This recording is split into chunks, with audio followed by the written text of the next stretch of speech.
हाँ, तो पिछले क्लास में क्या बता रहे थे बाबू? अच्छा, हाँ, वक्रता केंद्र पे बता रहे थे और वो छोड़ दिए थे। ठीक, चलिए, तो क्या है कि अवतल दर्पण में जब वस्तु वक्रता केंद्र पर हो तो उसके प्रतिबिंब की प्रकृति बताएं। प्रतिबिंब की प्रकृति एवं किरण आरेख दिखाएं। तो सबसे पहले हमको अवतल दर्पण बनाना होगा। अवतल दर्पण कुछ इस प्रकार का होता है, आप लोग को पता है। इसको बाहर की ओर से कलई किया जाता है ना। और आप लोग को ये भी पता है कि अवतल दर्पण में जब वस्तु वक्रता केंद्र पर हो, यहाँ वक्रता केंद्र सी है, इसको पी बोलते हैं। हाँ, स्केल, अच्छा स्केल है वो यह। चलिए, तो जब वस्तु वक्रता केंद्र पर हो, अरे हिल कैसे जा रहा है? ठहरो, आराम से समझेंगे कि जब वस्तु वक्रता केंद्र पर हो तो उसका प्रतिबिंब जो है वक्रता केंद्र पर ही बनता है ना। वक्रता केंद्र पर हो, ध्रुव P हो गया। अब वस्तु वक्रता केंद्र पर है,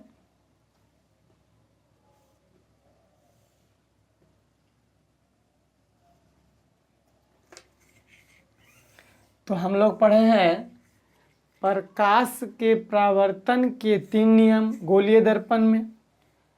एक, समानांतर जाएगा, प्रधान अक्ष के समानांतर आपतित किरणें दर्पण से परावर्तन के बाद मुख्य फोकस से गुजरती है या गुजरती हुई मालूम पड़ती है। तो ये आपतित किरण दर्पण से परावर्तन के बाद यहाँ मुख्य फोकस से गुजरती हुई मालूम पड़ती है। और एगो और पढ़े थे कि क्या पढ़े थे यहाँ कि मुख्य फोकस से गुजरने वाली आपतित किरणें दर्पण से परावर्तन के बाद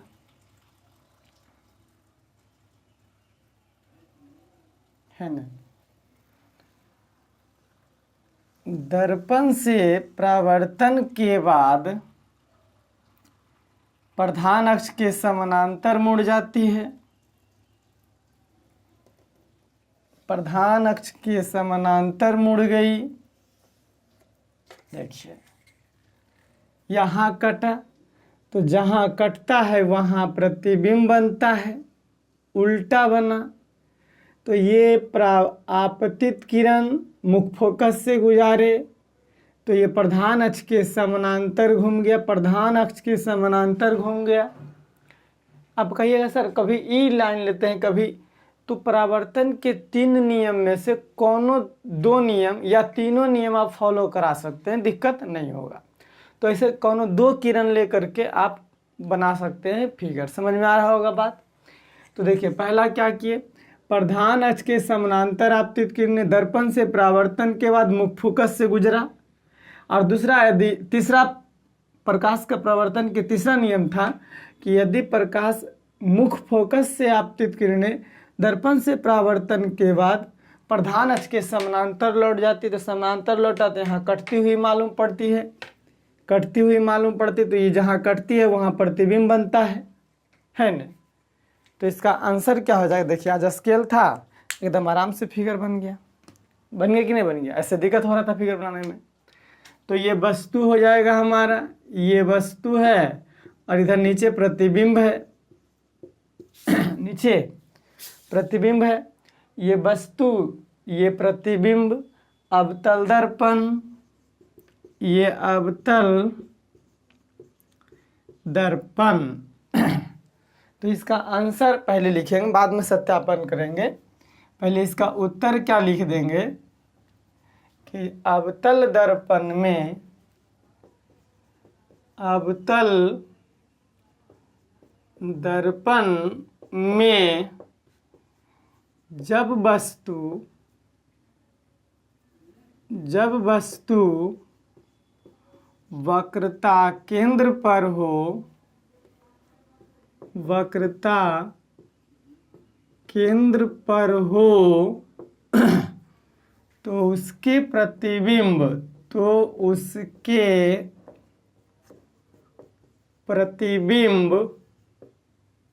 उसके प्रतिबिंब वक्रता केंद्र पर ही, वक्रता केंद्र पर ही, वक्रता केंद्र पर ही, वक्रता केंद्र पर ही वस्तु के बराबर, वस्तु जितना वो रहेगा उतना ही को बनेगा, वस्तु के बराबर, वस्तु के बराबर उल्टा, बराबर कॉमा उल्टा कॉमा वास्तविक, वास्तविक तथा दर्पण के सामने बनता है, दर्पण के सामने, दर्पण के सामने बनता है। कोई दिक्कत नहीं यहाँ पे, किसी को कोई प्रॉब्लम नहीं, बस आंसर यहीं तक कंप्लीट हो गया।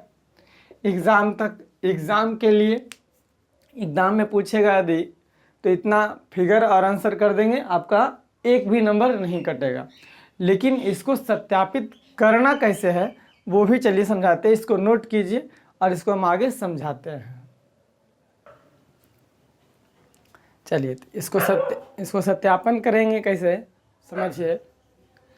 सबसे पहले तो लिखना होगा हमको वस्तु की दूरी, u हम लोग को पता है, तो वस्तु की दूरी, वस्तु की दूरी u से सूचित करते हैं। वस्तु कितना दूरी पर है, तो वक्रता केंद्र पर है। वक्रता केंद्र मतलब यहाँ वक्रता केंद्र से P तक की दूरी को R से सूचित करते हैं और इधर माइनस में होता है, तो वस्तु की दूरी -r, इसको बराबर में -2f भी लिख सकते हैं, 2f भी लिख सकते हैं। क्यों, आपको बताया हुआ है, क्योंकि यहाँ से यहाँ दूरी बराबर बराबर होता है, तो ये फोकस दूरी FF2f है ना, समझ में आ रहा होगा। तो फोकस दूरी छोटकी f बराबर इधर -f हो जाएगा। अब साबित करने के लिए दर्पण का सूत्र आएगा। दर्पण का सूत्र क्या होता है, दर्पण का सूत्र से साबित होगा 1/v + 1/u बराबर 1/f। तो v तो हमको प्रतिबिंब निकालना ही है, तो 1/v + 1/u बराबर -2f, और f 1/f का मान माइनस छोटकी f। अब आसान हो गया, देखिए तो 1/v यहाँ माइनस में था, ब्रैकेट में रहेगा, 1/v प्लस माइनस 1/2f बराबर 1/-f, और इसको उधर भेज दीजिए। ये 1/-2f को उन्ने कर देंगे, क्यों, क्योंकि f और f मिल जाएगा, तो इधर 1/v बराबर इधर हो जाएगा, प्लस में चल जाएगा ये पट्टी 1/2f, और पहले से मौजूद है -1/f, तो 1/v बराबर एलसीएम 2f, तो हो जाएगा यहाँ 1 -2, 1 -2, तो 1/v बराबर -1/2f, क्रॉस मल्टीप्लाई गुना कर देंगे, तो माइनस भी बराबर 2f, माइनस इधर चला आता है, बताए थे पिछले वाला में साबित किए थे। तो v बराबर माइनस 2f, v बराबर माइनस 2f को हम r भी बोल सकते हैं, माइनस r। माइनस r कहने का मतलब यही वक्रता केंद्र पर ही है वस्तु। तो v मतलब प्रतिबिंब, प्रतिबिंब, v का मतलब प्रतिबिंब की दूरी, प्रतिबिंब की दूरी बराबर माइनस r का मतलब वक्रता, वक्रता त्रिज्या, वक्रता त्रिज्या, वक्रता त्रिज्या मतलब वक्रता केंद्र पर है। अतः प्रतिबिंब, प्रतिबिंब वक्रता केंद्र पर है। प्रूव्ड हो गया, PROVED प्रूव्ड। इसको पिछले वाला क्लास में भी हम प्रूव्ड किए थे। देखिए तो अब समझिए, अब वस्तु वक्रता केंद्र पर आया तो अब वस्तु घसकाएंगे, कहाँ पहुँचेगा? C और F के बीच पहुँचेगा। डायरेक्ट F पर थोड़ी पहुँचा देंगे, नहीं। अब C और F के पास पहले अनंत पर था, फिर अनंत और वक्रता केंद्र के बीच वस्तु आया, फिर वस्तु C पर आया, फिर वस्तु C और F के बीच आएगा, फिर F पर आएगा। तो अब का क्वेश्चन रहेगा कि अवतल दर्पण में जब वस्तु वक्रता केंद्र और मुख्य फोकस के बीच हो तो उसके प्रकाश की प्रकृति, सॉरी, उस वस्तु के प्रतिबिंब की प्रकृति बताएं, है ना? यही आएगा। फिलहाल इसको नोट कीजिए और आगे हम क्वेश्चन चेंज करते हैं। हाँ, तो क्वेश्चन चेंज हो गया। अवतल दर्पण में जब वस्तु वक्रता केंद्र और मुख्य फोकस के बीच हो तो उसके प्रतिबिंब की प्रकृति एवं किरण आरेख दिखाएं। तो सबसे पहले हम अवतल दर्पण बनाएंगे, फिगर हर हाल में बनाएंगे जी। तो अवतल दर्पण, अवतल दर्पण हम लोग बना लिए, है ना? इसको P बोलते हैं, ध्रुव।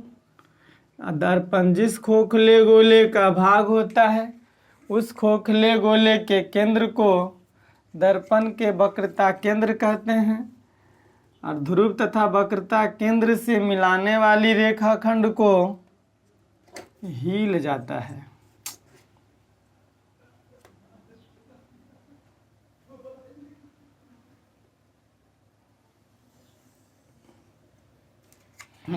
ठीक है। यहाँ C है, अब वस्तु यहाँ मान लो F है, मान लो नहीं बल्कि बीचे बीच होता है, बीचे बीच होता है F, है ना? अब वस्तु C और F के बीच कहीं भी रहेगा, वस्तु C और F के बीच कहीं भी रहेगा। ये वस्तु हो गया, वस्तु।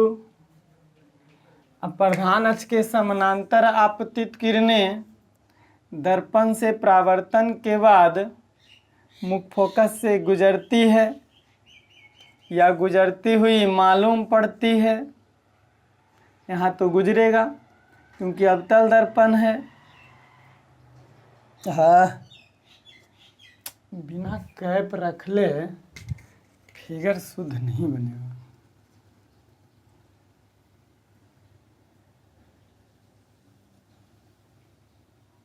हाँ देखिए, है ना?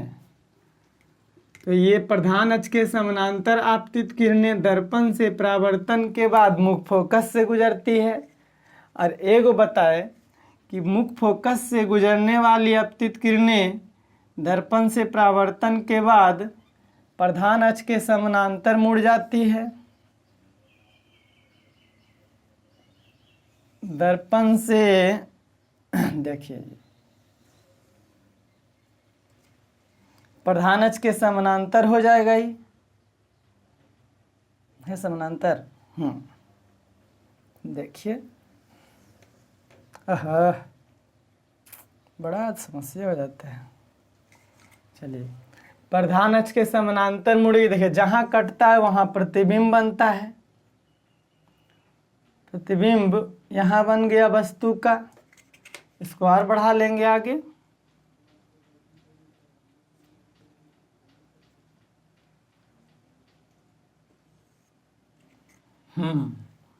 तो ये वस्तु हो गया, यहाँ ये प्रतिबिंब बन गया। फिगर आपके सामने जान के बनाते हैं, नहीं तो पहले से फिगर बना के रखेंगे तो वीडियो और कम समय में बनेगा। समझ गए? आपतित किरण तो परावर्तित किरण। देखिए वस्तु तो प्रतिबिंब, प्रतिबिंब कहाँ बना? ये प्रतिबिंब है। प्रतिबिंब कहाँ बना? सी और अनंत के बीच बना। जब वस्तु वक्रता केंद्र और मुख्य फोकस के बीच है तो उसका प्रतिबिंब वक्रता केंद्र और अनंत के बीच बनता है, वस्तु से काफ़ी बड़ा बनता है, उल्टा बनता है, वास्तविक बनता है तथा दर्पण के सामने बनता है। यहीं से आंसर कंप्लीट आपको दिख रहा है। तो इसका आंसर में क्या लिखेंगे? देखिए कि उत्तर में सत्यापन भी करेंगे। पहले उत्तर में लिखेंगे कि अवतल दर्पण में, अवतल दर्पण में जब वस्तु वक्रता केंद्र और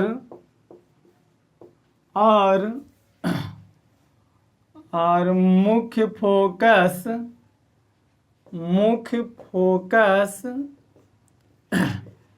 के बीच हो तो उसका प्रतिबिंब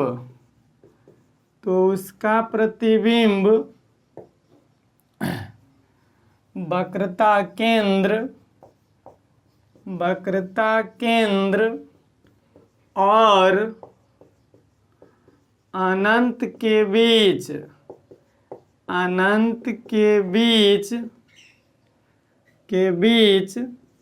वस्तु से बड़ा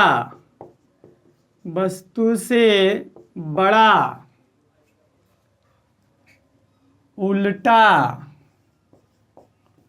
कॉमा वस्तु से बड़ा उल्टा वास्तविक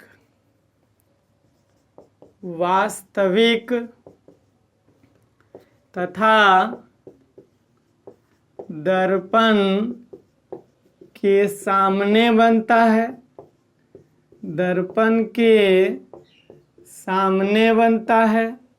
आंसर यहाँ तक कंप्लीट हो गया, एग्ज़ाम के लिए कंप्लीट।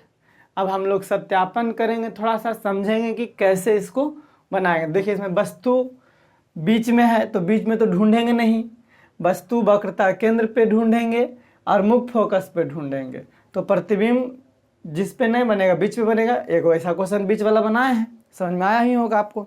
चलिए इसको नोट कीजिए और आगे हम लोग बढ़ते हैं इस पर, ठीक है। चलिए सत्यापन में देखेंगे, सत्यापन में क्या देखेंगे, देखिएगा। सत्यापन, पहले वस्तु हम वक्रता केंद्र पे ढूंढ लेते हैं, अभी जैसे किए थे। स्थिति 1, इसमें स्थिति 2 रहेगा।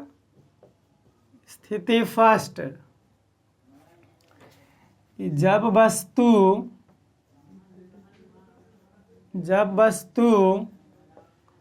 वक्रता केंद्र पर हो, वस्तु वक्रता केंद्र पर हो तो वस्तु की दूरी u बराबर -r बराबर -2f बोल सकते हैं। ध्यान देते चलिएगा। और फोकस दूरी, अभी इसको साबित किया वही चीज, फोकस दूरी f बराबर -f। तो दर्पण के सूत्र से 1/v प्लस 1/u बराबर 1/f, 1/v plus 1/u -2f बराबर 1/-f।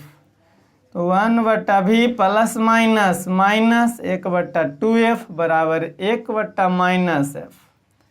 माइनस तो प्लस 1/v बराबर 1/2f माइनस 1/f। 1/v बराबर एलसीएम 2f 1 माइनस 2, तो 1/v बराबर माइनस 1/2f। हाँ, तो हो जाएगा 1/v बराबर क्रॉस मल्टीप्लाई गुना, तो माइनस v बराबर 2f माइनस एन कर देंगे तो v बराबर -2f। अब इधर माइनस कैसे हुआ, फर्स्ट वाला वीडियो में इसमें हम बताए थे प्रूव करने वाला, हम आप पूरा देखिएगा समझ में आ जाएगा। अब उतना बार बार डिटेल्स नहीं समझा सकते हम लोग, है ना, फिर समय का भी अभाव है। तो हो जाएगा प्रतिबिंब की दूरी बराबर में, अच्छा यहाँ पे v बराबर ऐसे भी लिखना पड़ेगा, v बराबर -r। तो v का मतलब प्रतिबिंब की दूरी, प्रतिबिंब की दूरी को v से सूचित करते हैं। प्रतिबिंब की दूरी बराबर वक्रता त्रिज्या, वक्रता त्रिज्या मतलब वक्रता केंद्र पर प्रतिबिंब बनेगा। तो यहाँ पर लिख सकते हैं वक्रता, अच्छा इसमें नहीं दिखेगा ऐसे, प्रतिबिंब की दूरी बराबर, देखो दिखता है, देखो दिखता है, प्रतिबिंब की दूरी बराबर वक्रता त्रिज्या, एकदम बढ़िया है, दिख रहा है, ठीक है। वक्रता त्रिज्या यानी प्रतिबिंब वक्रता त्रिज्या पर बन रहा है। अब पुनः स्थिति 2,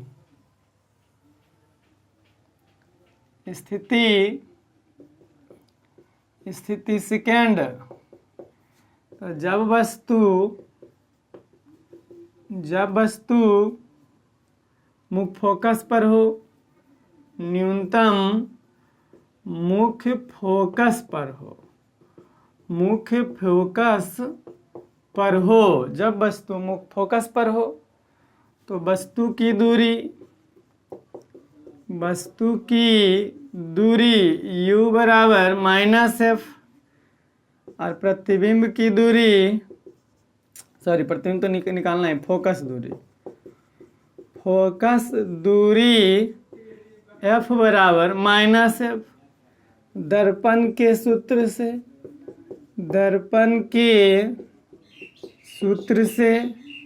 1/v प्लस 1/u बराबर 1/f, 1/v plus 1/u minus f बराबर 1/f, तो -f, 1/v प्लस -f बराबर 1/-f, उधर कर देंगे 1/v बराबर 1/f माइनस 1/f, तो 1/v बराबर f एलसीएम 1 माइनस 1, 1/v बराबर 0/f। 1 में से 1 जाएगा तो 0 हो जाएगा कि नहीं हो जाएगा। अब क्या करेंगे, तिरछी गुना कर देंगे, तो तिरछी गुना कर देंगे तो क्या हो जाएगा, v गुना 0। अब यहाँ 0 नहीं कर देंगे, v गुना 0 0 नहीं, v गुना 0 बराबर f, v गुना 0 बराबर क्या आ गया, f आ गया। तो बताइए, ऐसे हम कर सकते हैं v बराबर f, इधर गुना में 0, इधर आकर के भागा में 0, कोई दिक्कत नहीं किसी को, भागा में 0। अब बताइए, बताए थे फर्स्ट जब हम साबित कर रहे थे तो बताते ऊपर कोई भी संख्या नीचे 0 तो उसका मान इन्फिनेटिव होता है, अनंत होता है ना। तो यहाँ नीचे 0 है तो यानी v बराबर इन्फिनेटिव अनंत दूरी, तो v का मतलब प्रतिबिंब की दूरी बराबर अनंत। प्रतिबिंब की दूरी कहाँ आया, अनंत आया।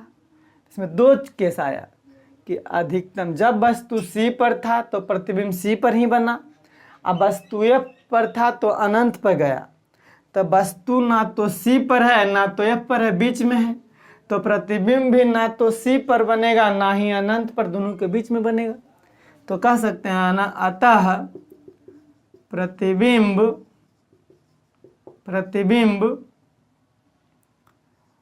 वक्रता केंद्र और अनंत के बीच बनता है,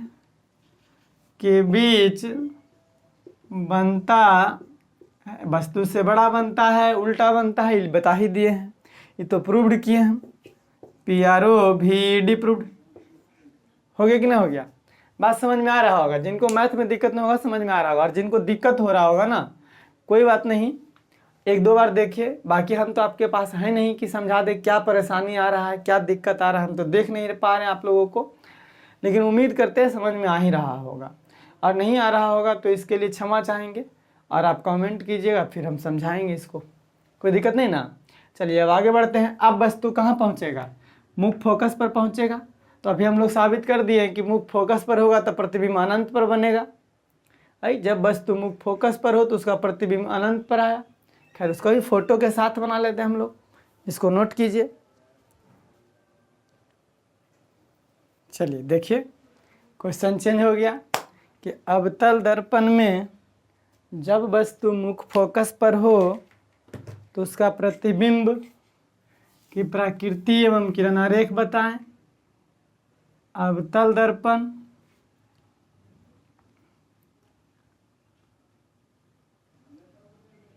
घबराओ नहीं, सब सीखेगा। अवतल दर्पण ध्रुव है, वक्रता केंद्र है यहाँ C, मिलाने वाली रेखा खंड को प्रधान अक्ष कहते हैं,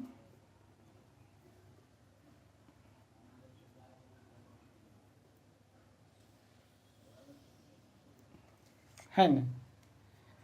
बीच में बीचों बीच मुख्य फोकस होता है। अब वस्तु मुख्य फोकस पर ही है, अब वस्तु मुख्य टेढ़ा है लगा है।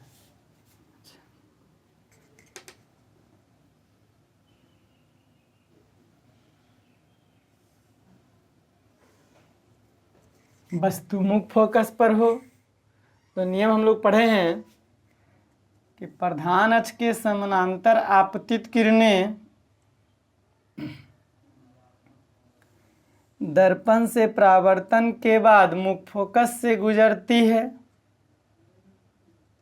यही पढ़े हैं ना, मुख्य फोकस से गुजरती है।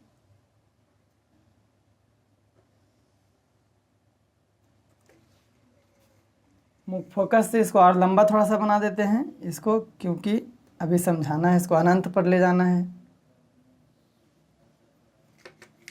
ना। तो इधर प्रधान अक्ष के समानांतर आपतित किरणें दर्पण से परावर्तन के बाद मुख्य फोकस से गुजरती है या गुजरती हुई मालूम पड़ती है। अब क्या करेंगे, या तो आप एक P से गुजारिए और बीच में अभिलंब करके ऐसे कर दीजिए, या तो आप C से भी गुजार सकते हैं, ऐसे C से, देखिए ऐसे C से, है ना। तो C से गुजारिएगा तो प्रतिबिंब थोड़ा बड़ा बन गया है, बस दूरी कम है, और दूरी होना चाहिए C, क्योंकि ये बहुत ज़्यादा दूरी है, ये नाप के बराबर है नहीं, है बराबर नहीं ना, तो ये C जो है यहाँ आ जाएगा शायद। हाँ अब ठीक रहेगा।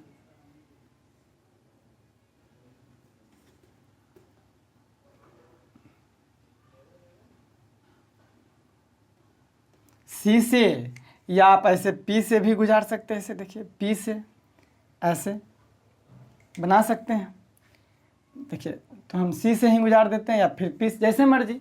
P पे लाएंगे तो ये आपतित किरण अपरावर्तित किरण बीच में अभिलंब का काम कर जाएगा, ये हम C से ही बना देते हैं, कोई दिक्कत नहीं रहेगा। C से बनाइए चाहे P से बनाइए, बात उतना ही पड़ेगा।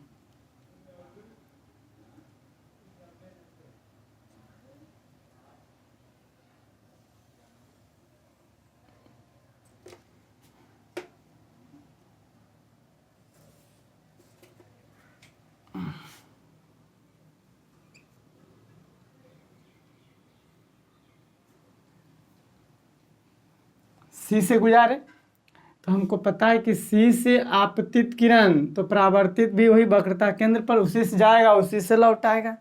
तो इसको कितनों बढ़ाइए मिलवे नहीं करेगा, ये क्यों समानांतर भी नहीं होगा, ये आगे जा करके मुँह में फैलते जाएगा इसका जितना आगे बढ़ाइएगा। तो इससे क्या पता चल रहा है कि जब वस्तु मुख्य फोकस पर है तो प्रतिबिंब अनंत पर जाके बनेगा, अनंत पर जाके बनेगा, वस्तु से बहुत बड़ा बनेगा, क्योंकि मिलेगा नहीं और फैलते जाएगा तो बड़ा होते जाएगा। हो जाएगा कि नहीं हो जाएगा। तो यहाँ अवतल दर्पण में, यहाँ अब इसको आंसर लिख देंगे। आंसर उत्तर में कि अवतल दर्पण में, सॉरी इसको आंसर लिख देते हैं हम, इसको आंसर लिख देते हैं, आप लोग लिख लीजिएगा, है ना। हाँ, तो इसको आप लिख सकते हैं कि अवतल दर्पण में जब वस्तु मुख्य फोकस पर हो तो उसका प्रतिबिंब अनंत पर वस्तु से बहुत बड़ा, उल्टा, वास्तविक तथा दर्पण के सामने बनता है। इसको प्रूव्ड ही करते हैं, इसको लिख लीजिए, प्रूव्ड करते हैं, है ना। तो समझ में आ गया होगा आप लोग को, हमारे ख्याल से नहीं बल्कि उम्मीद है कि समझ में आ रहा होगा। तो इसका सत्यापन हम आपको बता दिए हैं, आप लोग इसको खुद सत्यापन कर दीजिएगा। जब वस्तु मुख्य फोकस पर हो, इसके पिछले वाला में बता चुके हैं, तो आप सत्यापन लिख दीजिएगा पूरा, स्थिति 2 वाला इसके पिछले में, है ना। सत्यापन समझा दिए हैं, और जो अपने से बनाने की कोशिश कीजिएगा, बनेगा नहीं बनेगा कमेंट कीजिएगा, हम इसको फिर से बता देंगे, ठीक है। फिलहाल रहने देते हैं, और आप लोग मन से पढ़ाई लिखाई कीजिए, नहीं तो दिक्कत हो जाएगा। अभी क्लास 10th में आप लोग, और नहीं भी तो कोई दिक्कत नहीं है, ठीक है। तो आप लोग मन से पढ़िए, अब फिर मिलेंगे अगले क्लास में, तब तक के लिए जय हिंद।